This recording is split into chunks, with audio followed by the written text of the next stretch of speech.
Very good evening. Welcome to Einstein Education Channel. This is Ravinder Siga. In the previous class, we discussed about the introduction of psychology. So, in the year 1879, in Leipzig, Germany University, Wundt established a psychological laboratory in the year of 1879 in Germany University, Leipzig. Wundt established a psychological laboratory. That's why he is known as father of psychology. So he is also known as father of experimental psychology. Why? Because he is the first person to establish a psychological laboratory. So that's why he is known as father of experimental psychology. So father of psychology is Wundt. Father of experimental psychology is Wundt. Father of ancient psychology is Aristotle. Father of modern psychology is William James. Father of American psychology is Thorndike. Father of child psychology is Stanley Hall. So, after establishing the psychological laboratory by the Wundt, psychology became a science. In ancient days, psychology is a part in philosophy. Every subjects included in the philosophy in ancient days. So after establishing the psychological laboratory, psychology became its independent science. So that's why a new era was started. And next one, psychologist and psychiatrist. Both terms are very important. Who is psychologist and who is psychiatrist? Psychologist and psychiatrist. Psychologist is nothing but a person who is having MA or MSc in psychology and postgraduate diploma in guidance and counseling. He is treated as a psychologist. He will give the guidance and counseling. And next thing is psychiatrist. Psychiatrist is nothing but a person who holds MBBS degree plus post graduation in psychiatric specialization.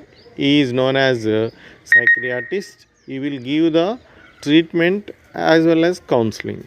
So the major difference between psychologist and psychiatrist is psychologist can give the guidance and counseling, and whereas psychiatrist can give the medicine as well as the counseling. So that is the major difference between psychologist and psychiatrist. So that's why psychologist plays a vital role in the society or in the education field also. So if a student got any problem like maladjustment or behavioral problems, adjustment problems, he will give the guidance and counseling. If or any IQ problems, personality problems, personality disorders, behavioral problems, like that, he will give the guidance and counseling. Whereas if a child needed any medical treatment or he will give the counseling, that psychiatrist will give the treatment. So that is the difference between psychiatrist and psychologist. And coming to the branches of psychology, branches of psychology.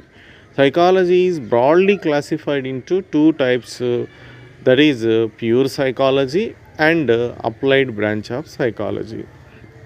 Pure psychology is nothing but the, the principles and of theories of psychology is known as pure psychology, and it means it deals with the principles of psychology. And applied branch of psychology. The principles of psychology when applied to other subjects is known as applied psychology. For example, the principles of psychology applied to education is known as education psychology. The principles of psychology when applied to industry is known as industrial psychology. The principles of psychology when applied to defense is defense psychology.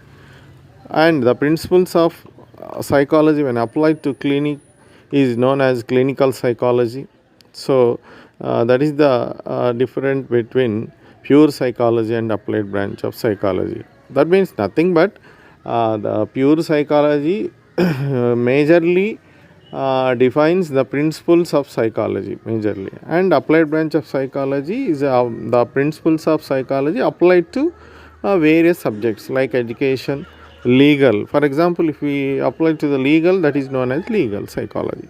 So that is the major difference between pure psychology and applied branch of psychology. And how we will find out a person who is having any like adjustment problems or maladjustment problems, or which type of methods we have to adapt for studying the human behavior, which method we have to adapt for studying the human behavior. So if you want to study the behavior of an individual, if you want to study the adjustment problems of the individual, so certain methods or certain procedures are there, like introspection method, observation method, experimental method, case study method, interview method, rating scales, questionnaires, anecdotal records, etc. So if we want to study any individual, we have to follow the above methods like introspection, observation, experimental, and experimental method, and case study method, and interview method, rating scales, questionnaires, anecdotal records, etc. So by using those at the same time, some not only those methods and another methods also there, like projective techniques like TAT or Rorschach block test or children's perception test, thematic perception test, Rorschach block test, and children's perception test also. These are projective techniques. While they are in unconscious state, they will whatever they are assuming, they will give they will expose their information in that particular state. So that is known as projective techniques. So coming to the introspection method, this is very ancient method. Introspection method is a very ancient method, and this was introduced by Saint Augustine. Saint Augustine was introduced the introspection method. The word introspection is an English word which is derived from a intro and sphere, to Latin words intro and sphere. Intro means within, sphere means to look into. Totally the meaning of introspection is self observation, observing by himself, observing by himself or observing by herself, observing by himself or observing by herself. So that is known as introspection method. This was introduced by Saint Augustine. But this method is very useful for the teachers also, because while they are teaching in the classroom, after completion of the class, they have to introspect by himself whether they teach well or not. So this method is very useful for the introspection, but it is not the scientific method. Introspection method is not the scientific method.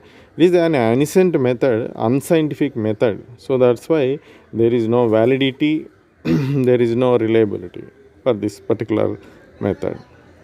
So next thing is observation method.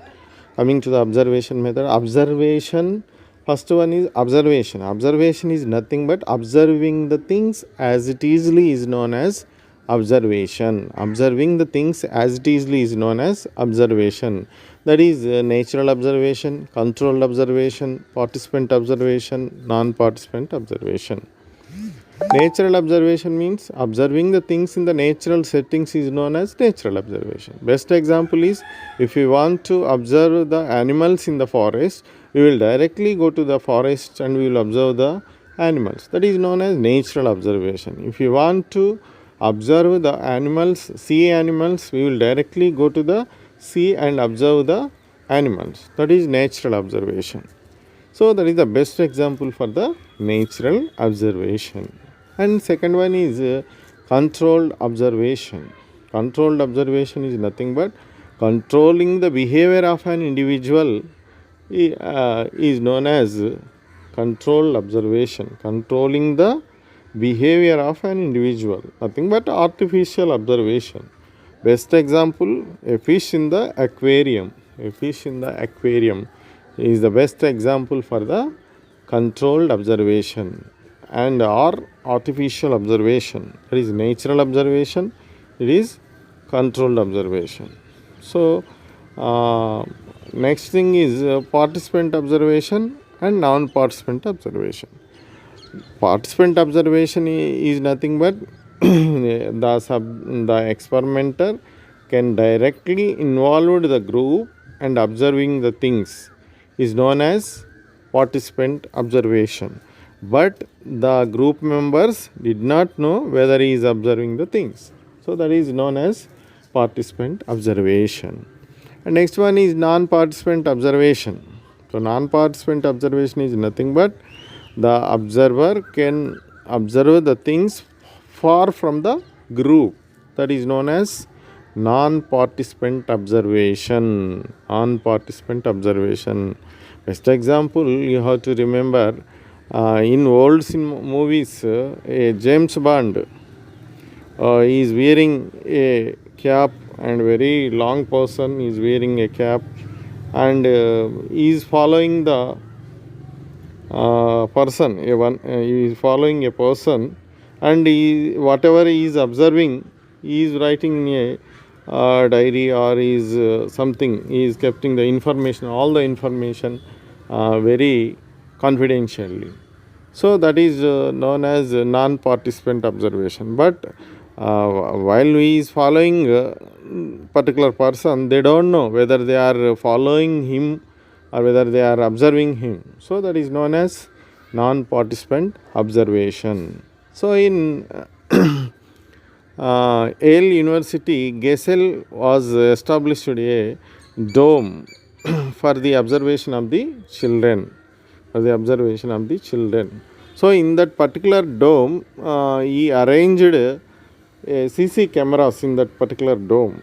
So the children does not know whether they are observing for them, but the outside person will know that what they are doing in the dome, around the dome. So that is also one of the best example for the non-participant observation. So in psychology, if you want to study an behavior of an individual, certain procedures are there. That is introspection method, observation method, and experimental methods are also there.